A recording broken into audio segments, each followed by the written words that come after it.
धन्ना सेठों से, व्यापारियों से पाला पड़ा है कि दिन एक नीले पटके वाला आएगा तो उनसे ऐसा जवाब मांगेगा कि तुम्हें पता लग जाएगा कि जवाब देना पड़ेगा, कोई छुपा नहीं पाएगा। मेरी बात क्या है। और मैंने इस मध्य प्रदेश को करीब से देखा है, इस मध्य प्रदेश में होने वाले जुर्म को देखा है।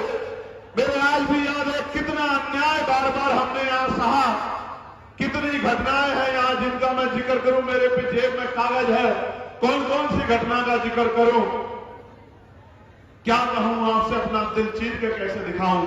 मैं उत्तराखंड में जाता हूं तो केतन को मार के कील ठोक देते हैं उसके पैर में, और इसी भाजपा की सरकार लग जाती है मुझे वहां जाने ना दिया जाए।